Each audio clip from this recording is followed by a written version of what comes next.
as they join. So thanks so much for attending. My name is Tim Forbes. I'm the VP of Products and Marketing over here at Soapbox Engage in PicNet. We are going to be looking to cover the basics of how you can use Soapbox donations to raise money on your site and dive into both the very latest functionality that we added to the platform just this week, as well as some little tips and tricks that you can be aware of. First, I want to give some context to you all for this demo and for Soapbox donations, because Soapbox donations happens to be one of several apps that are within the Soapbox Engage suite that are all designed to help you connect with your supporters and constituents to either raise money or build support for your mission. So within Soapbox Engage, there's the Soapbox Donations app, the Soapbox Events app for online event management, the Forms app so that you can use this to easily build forms through clicks, not code, that allow you to get information from website visitors. Our Directories app, which allows you to display Salesforce data on your website and allow individuals visiting your website to search that data should you choose. This is great for things like member directories. We've got Soapbox Shop, which is our e-commerce app that allows you to sell widgets and whatnot on your site to promote your cause.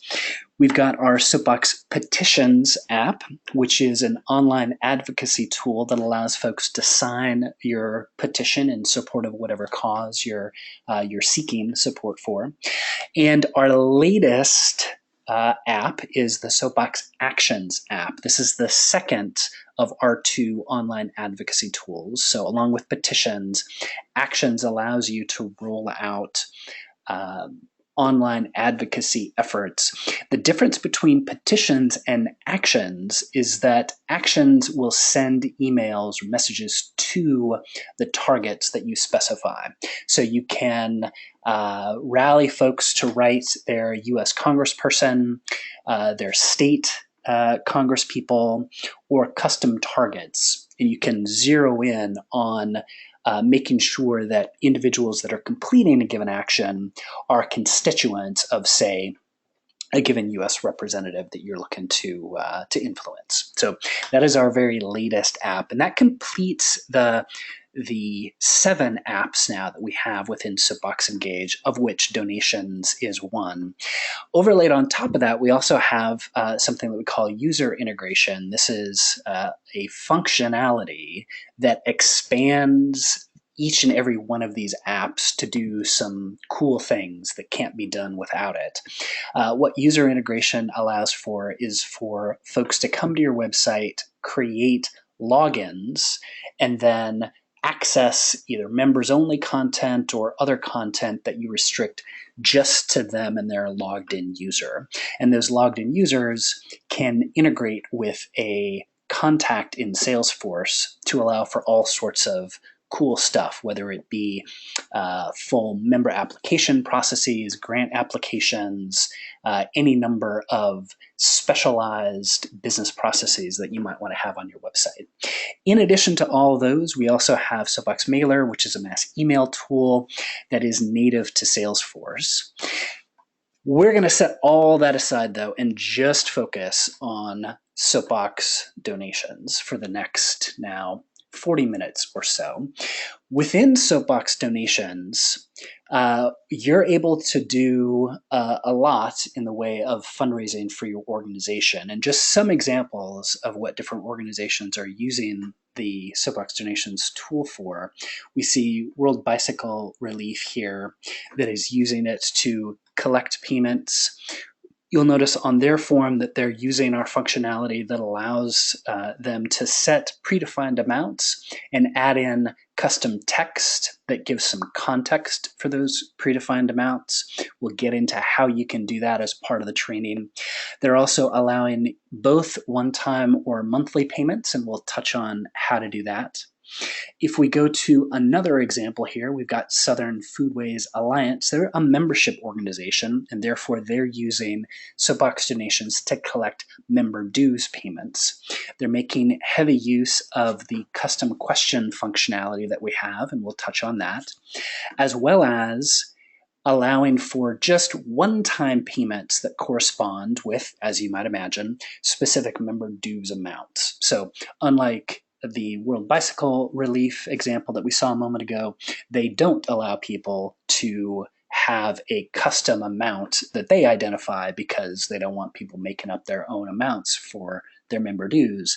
So these are preset, and they're also using that ability to display specific text in place of just the amount. A final example here is with a great organization called Step Up.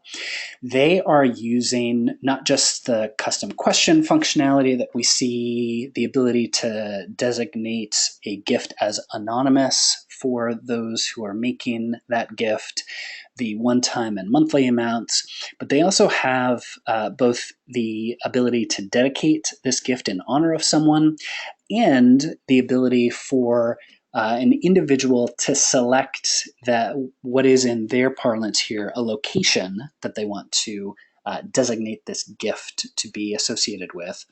This is allowing them to essentially choose a campaign in Salesforce that this Soapbox administrator has identified as options on this form, so that when the donation is processed and saved to Salesforce, it will be associated with one of these campaigns. We'll touch on how you can do that as part of the training. So we've got a lot to cover. We are going to be focused on this particular form that we've got up. It's not nearly as attractive as Step Up or Southern Foodways or World Bicycle Relief, but this is our little humble test form that we're going to be going through.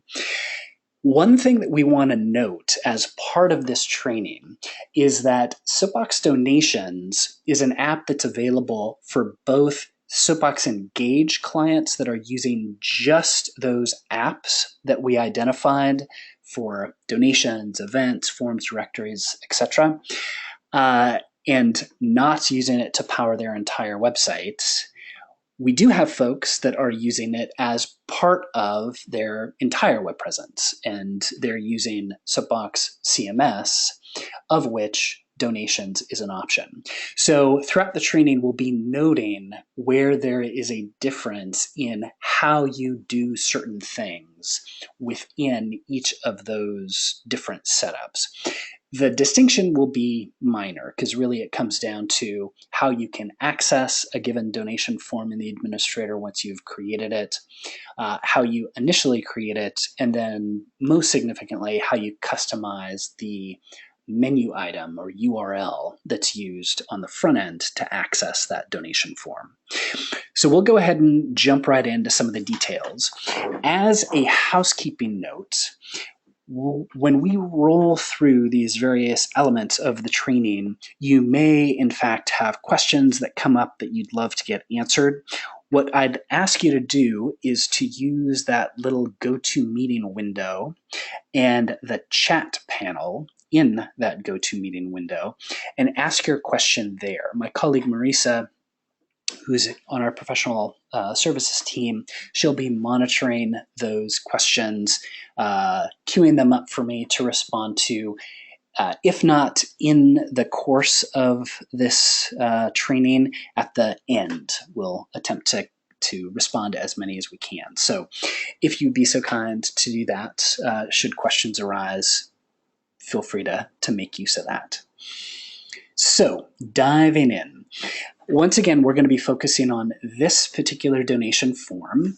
You see the text here at the top, which is part of the donation intro. That text can include a number of things, whether it be just the text itself, images that you include, or perhaps an embedded video as we see here.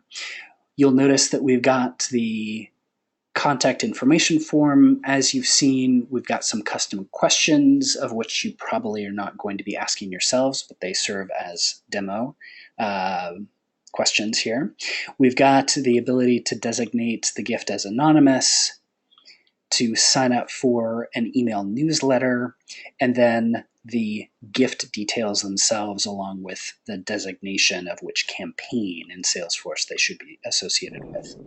Finally, we've got the ability to dedicate this donation in honor or in memory of someone. So how do we tackle all this? We can go into our Soapbox Engage interface, and if you are a Soapbox Engage client, you'll have this panel here that will show the 5 donation forms that were created most recently or edited most recently. And if it happens to be in that list for the donation form that you want to make changes to, you can simply click Edit. If you want to create a new one entirely, you can click Add New Donation Page, or you can click on Donations, and provided you are still logged in to your system, you'll be able to navigate over to the Donations app. From the Soapbox CMS, what you'll be able to do is go to Components, Donations, and Donations Manager. So from the Donations Manager, in order to create a new donation page, you can simply click New. And then once you've clicked New, you'll be prompted to add a title and a number of other elements here that you can define as you wish. What we want to do is go ahead and start with that donation form that you saw on the outset. So that one with the little beaker embedded video.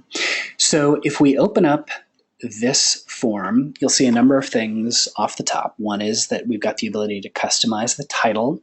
You've got the ability to set whether or not this is published. You can set test transactions. Unfortunately, for most payment processors at this time, the ability to set test transactions on a donation form basis isn't available. You have to turn on or off test mode for the payment processor itself. So most of the time this is going to be set to no. For form layout, you can choose 1 or 2 columns. In this case, we've chosen 1.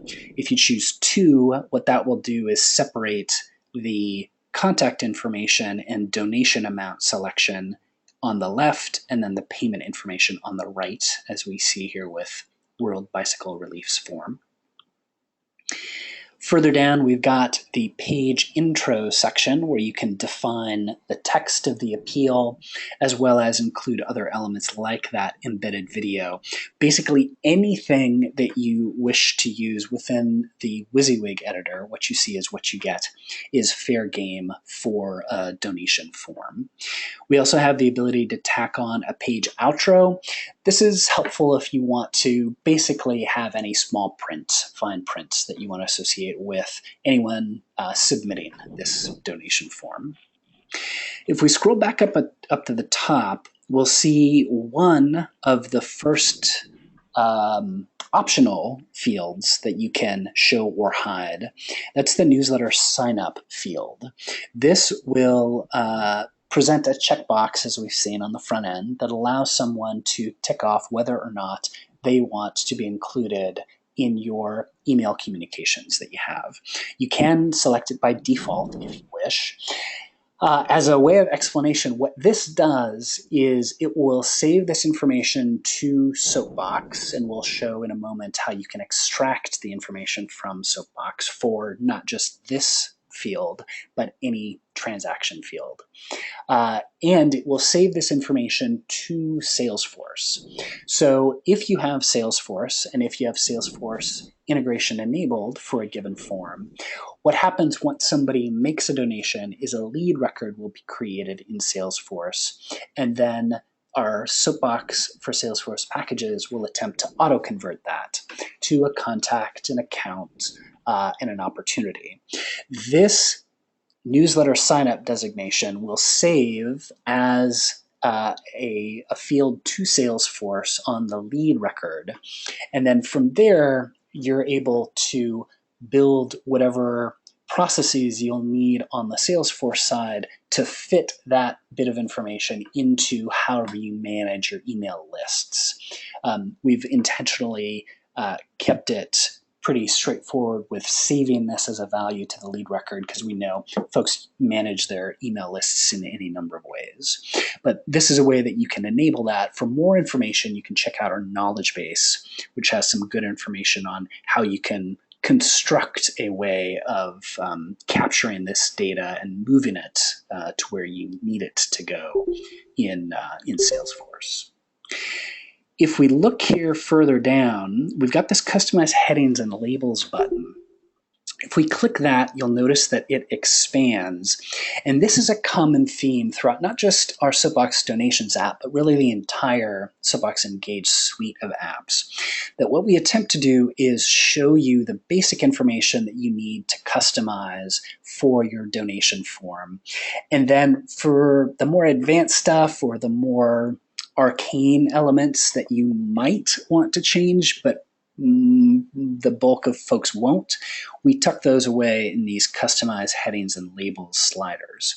So we've clicked it and opened it, and we see here that we're able to alter the button text that shows up. We're able to alter that newsletter sign-up description, even alter the required message for how we talk about those fields on the form, which are required. Moving on here, we can go to the Contact Info tab. On the Contact Info tab, this is where we can begin to customize some of the user experience.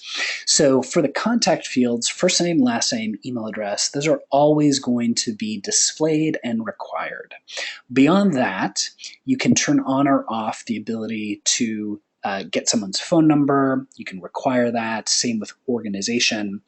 Further down, we've got Restrict Contact Field Edit. This is unique just to sites that have our user integration option as an add-on. If someone's logged into your Soapbox site with the user integration enabled and they go to a donation form, their information from their contact record in Salesforce for first name, last name, email address, organization, that will autofill on the donation form. And if you have Restrict Contact Field Edit enabled, they won't be able to edit that information. That is there simply as an option for you so you can ensure data integrity. Honeypot is an anti-spam measure. We highly recommend that you enable this for all of your forms. What this does is similar to the CAPTCHA that you might be familiar with that funky little box that forces you to guess what text is showing up on an image and hope that you got it right when you submit the form. This is serving the same purpose to restrict your form from getting spam. What it's doing, though, is instead of forcing the end user to guess what's in the little box, it presents some fields that are invisible to people, but visible to spam bots. And if a spam bot fills out the form, it will likely fill out one of those invisible fields. If that's filled out, the form will display an error and not allow it to be submitted. So that's something that we suggest that you turn on. The newest feature that we added and emailed about just earlier today is also related to, amongst other things, reducing spam, and we'll touch on that more later on. Anonymous, this allows you to show that field or checkbox on the front end of the form that allows somebody to say, hey, I want this donation to be anonymous. This won't do anything magical for you beyond just capture the individual's intent to remain anonymous. And then it's incumbent upon you to make sure that whatever list you might publish publicly, you don't include that individual's name. Further down, we see another one of these Customize Headings and Labels. We've got a ton of options here, most of which you're not going to need to concern yourself with. But should you want to alter the name label or the section title label from contact information to who the heck are you, that's entirely your prerogative. Off to the right, we've got those custom fields that we've seen made use of in our earlier example forms. All of these are simple text fields that you can show, hide, or if you show, require, and then alter the label as you wish to fit whatever purpose you have. For those with Salesforce integration, this will save each of these values to hard-coded custom text fields on the lead object. And then you're free to do with that information what you will once it gets to Salesforce.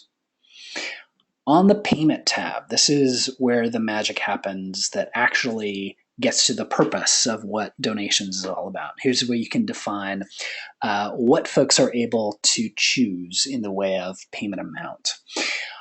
Up at the top here, we've got payment frequency settings that allow you to begin to customize the user experience by deciding whether or not you want both one-time and recurring payments or monthly payments shown simultaneously, so both appear at the same time, or if you want a selector to show up that allows them to say, hey, I select one time and shows the amounts associated with one time, or conversely, I select monthly and just show those amounts. Beyond that, you've got some other options here for defining that user experience and for customizing some of the text. For the payments themselves, you can select to provide the option for one-time only, recurring only, or both, and you do that by choosing show or hide for each of these options, or select by default if you want a given option to be selected by default.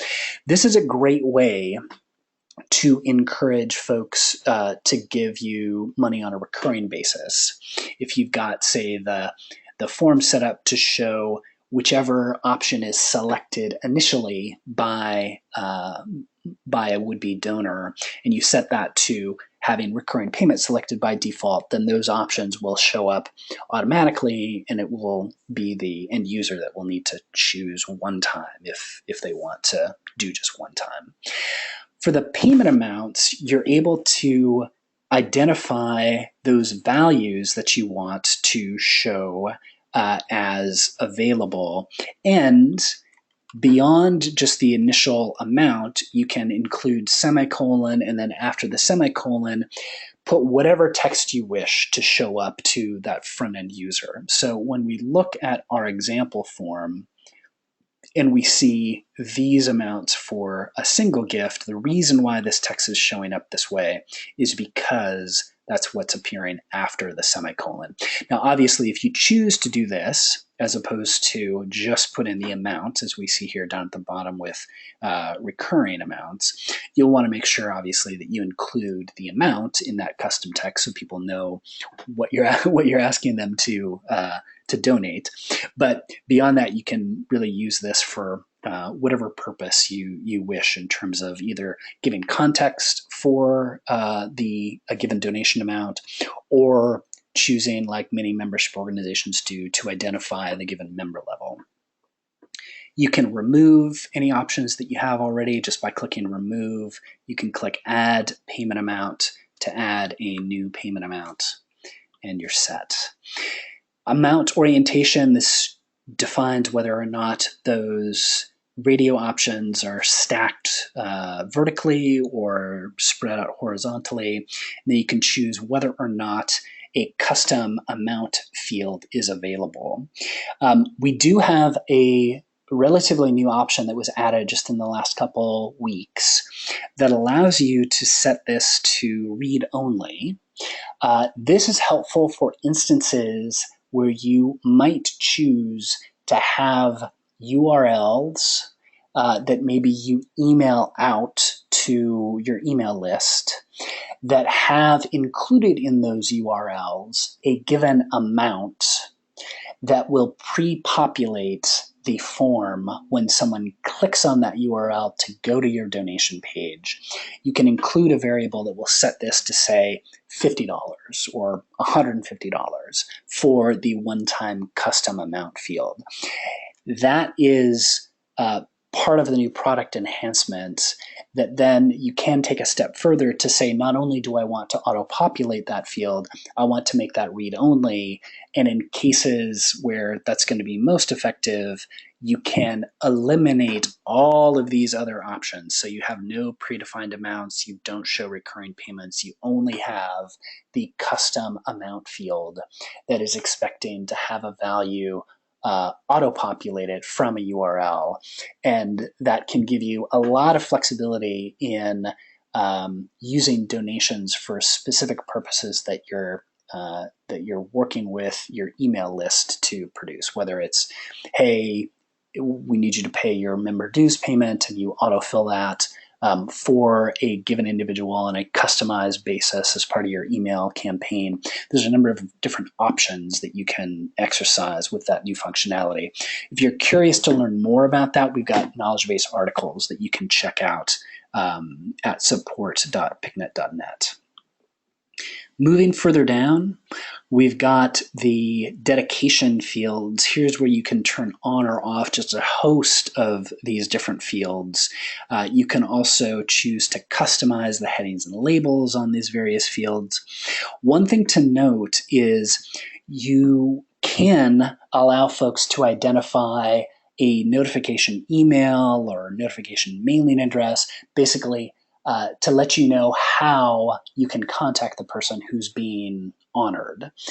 Much like the anonymous option, there's not anything magical that happens or automated that happens based on this individual's selection. So there's no automatic email that gets sent by Soapbox or within Salesforce if someone chooses this and provides a notification email. You can, however, set this up in Salesforce as a custom workflow that would be quite straightforward to do if you wish. But this is capturing the information, not acting on it necessarily, because we wouldn't want to force this to go out without you having the ability to determine whether or not you want such an email to go out. Off to the right, we see the billing information options. 99.9% of the time, you're going to have major credit cards set to show, because that's the whole point of having your donation form. You also have the ability to allow folks to pay by PayPal. The difference here is that with major credit cards, what's happening is based on whichever payment processor you happen to be using, and right now we have, I keep losing track, I think it's 6 between Authorize.net, CyberSource, Braintree, PayPal Website Payments Pro, TouchNet, and IATS. All are payment processors with which Soapbox Donations integrates. They all process, well, aside from TouchNet, they all process payments seamlessly on the form itself without sending the user elsewhere. With the Enable PayPal button, what that does is allow you to designate an email address associated with a PayPal account that you have, and it will send the end user, once they click Go to PayPal, which supplants the Make Donation button, will send them to PayPal to complete that transaction, either with a credit card or by logging into their own PayPal account to pay. So that is an option for you. Transaction description, this is super important. We highly recommend that everyone fill in the transaction description and suggest that you make this unique to a given form. So one of the beauties of Soapbox Donations is that you can create as many forms as you want. Most folks have a general donation form on their website, but you can create countless forms for any individualized, very specific campaign that you might want. In order to help ensure that you know where a given donation came from, both if you're pulling that information down through a CSV file that we'll show in a moment here from within Soapbox, or having that information saved to Salesforce, the transaction description is a handy way that you can identify which form is being used, because that data gets saved both locally to Soapbox as well as to Salesforce. In fact, this is a great way if you have more advanced workflows, either to manage membership dues payments or other elements of the donation process. This is a great way to define text as part of this field that can be used to trigger some of the more advanced workflows that you might want to create. So we highly recommend that folks both populate this transaction description and make that a unique value for a given donation form. We've got that same customized headings and labels feature here with the slider that allows you to alter all sorts of stuff. On the Messages tab, you've got the ability to define what happens after somebody has made a donation, both in terms of email correspondence that they get and a thank you message that they see. So here we see that an email has been enabled to go out. We're able to set the from email name as well as the from email address. If we wanted to, we could add in a CC or BCC email address or email addresses. This is most commonly used to notify staff, potentially those in the fundraising department, maybe those in the accounting department, whoever you would like to know, hey, this person or this donation just came through. Beyond that, you can identify the email subject as well as email text. Now, within the email text, you've got the ability to drop in variables associated with this donation that just happened. Common ones are frequency, which is either going to show up as one time or monthly. Obviously, amount is helpful. The amount shows up as just a raw number. It doesn't include the $sign, so you can simply include the $sign in front of it, as we've done here. In addition to those two examples, we've got tons more. In fact, if you mouse over the email text label, you'll see a host of options that identify all sorts of different aspects of the donation that was just processed and what folks might have entered into their form. If this is cumbersome, which it is, to try and actually copy the different examples here, I'd suggest that you just jump into our knowledge base, and we've got all of these listed out as options for variables. Going further down, we'll dig more into the thank you page options. Once again, you've got the ability to include variables here. This list is shorter. We've got just the name, amount, description, and frequency. So name is the full name of the donor, amount is their donation amount, description is that transaction description that I mentioned on the previous tab, and frequency again is one time or monthly. If you want, you can redirect an individual to an entirely different URL on your site, on somebody else's site. Don't know why you'd send them to somebody else's site, but that's an option. You can do that by either choosing a given article, if you have the full Soapbox CMS, or a specific custom link that you want to send to folks to. Down at the bottom here, we've got this display invitation in invitation text. This again is specific to those that have user integration. What it's looking for is if somebody has made a donation and is not logged into the site, what this allows you to do is choose some text that will appear at the bottom of the thank you page text that is specific to the fact that they donated to you, but they're not logged in. So the use case here is, hey, we are a membership organization that has this user integration functionality. We're going to assume that if somebody hasn't logged in and they've made a donation, that they very well might not be a member. And because they're giving us money, they probably might be interested in becoming a member. So we should tell them, hey, why don't you become a member? That, hey, why don't you become a member is exactly the sort of text that can show up here that you could define. Last item, if you have Salesforce integration enabled, or have Salesforce integration for your site. You can enable it on a form-by-form basis on this tab. Use global configuration. We'll touch on what the heck the global configuration is for the donations app in a moment.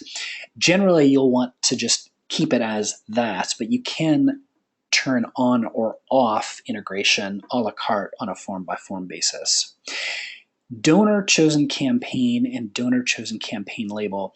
Choosing yes here is how you get that drop down that we saw for either the choose your location for Step Up or this donor designation.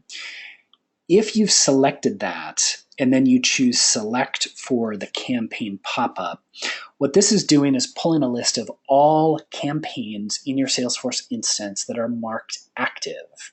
And you can choose one or multiple campaigns when you have the donor chosen campaign option set to yes. If it's set to no, when you choose select, you're only going to be able to choose one. This is far and away the most common option that folks exercise, which is just, hey, I'm not going to allow people to choose which campaign. I'm just going to set this. It's going to be completely opaque to them on the front end, and it will just save the information to Salesforce and associate it with this campaign that I've chosen. But if you want, you can allow for this donor chosen option. In either instance, if you open up this pop-up and don't have a campaign already created in Salesforce, you can create one just from within the tool here by clicking New, giving the campaign a name, choosing a type, setting a description if you wish, and clicking Create. And once you click Create, it will both create that campaign in Salesforce and then associate that campaign with this donation form. Now, for those with the Soapbox CMS running your entire website, once you've created your donation form, the next step is to create a menu item that points to that donation form. And we've got information in our knowledge base about creating menu items if that's something you need a refresher on or an introduction to. We also have our Soapbox 101 series on the first and second Thursdays of each month, where Brad, our support guru extraordinaire, talks about menu items and much more, and you're free to join one of those webinars on one of those Thursdays for a refresher. If you have Soapbox Engage, you're able to do that you're able to customize the URL from that control panel that we saw or within a given donation form itself.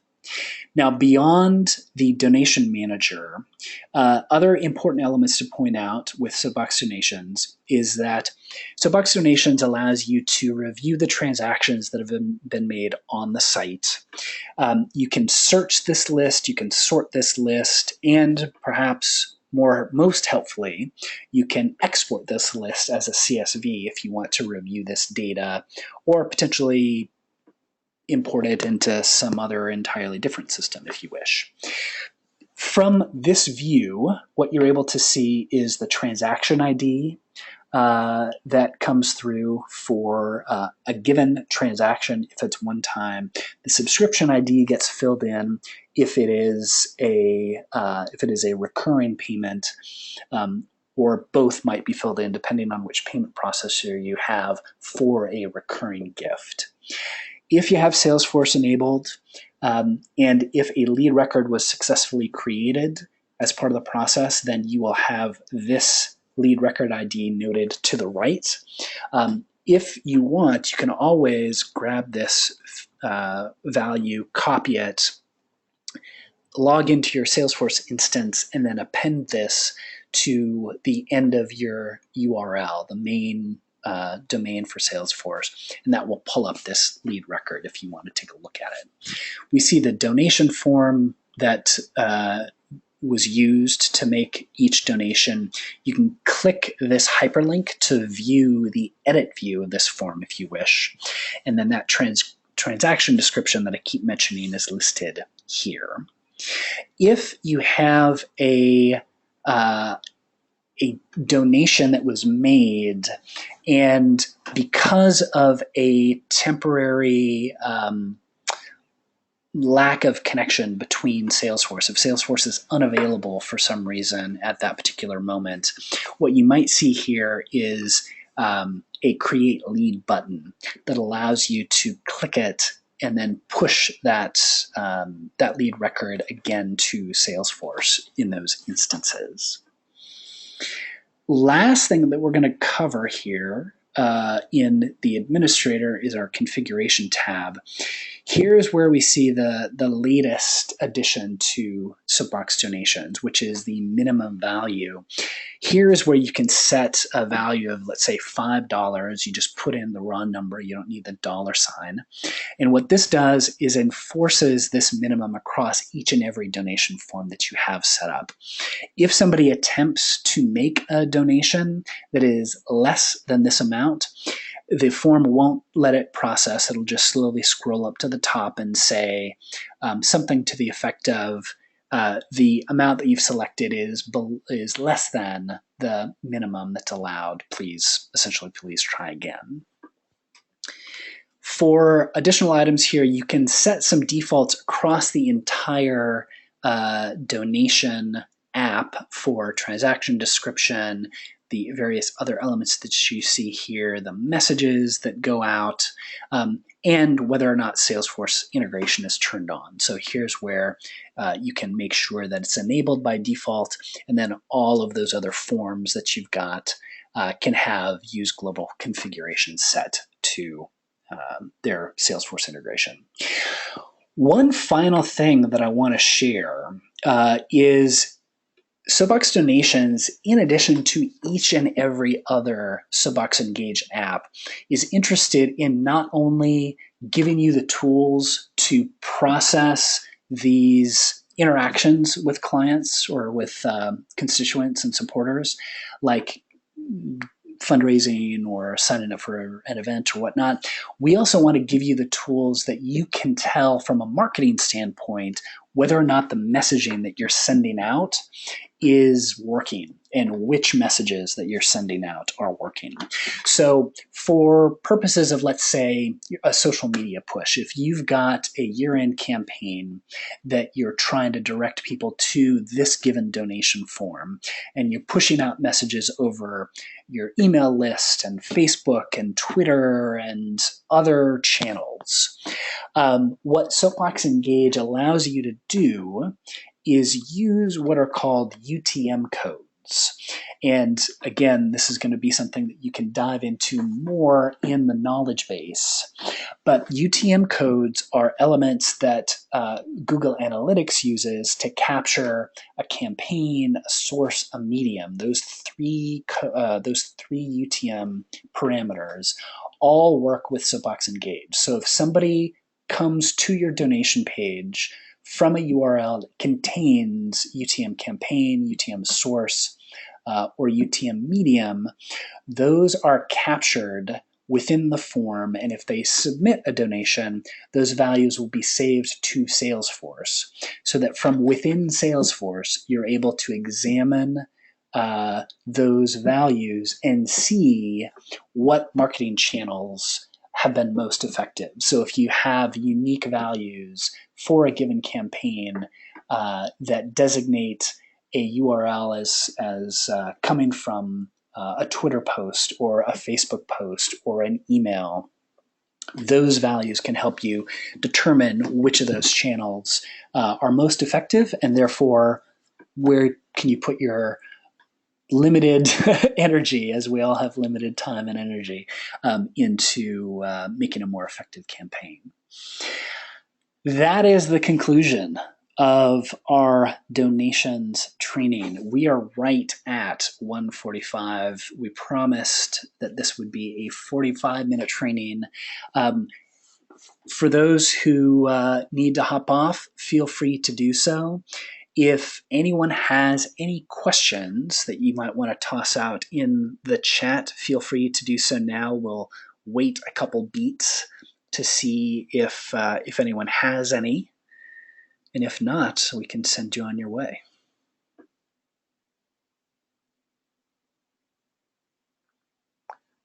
All right. Going once, going twice. Well, thank you all for your time. Good luck fundraising and supporting your organization. And we appreciate you joining us for today's webinar.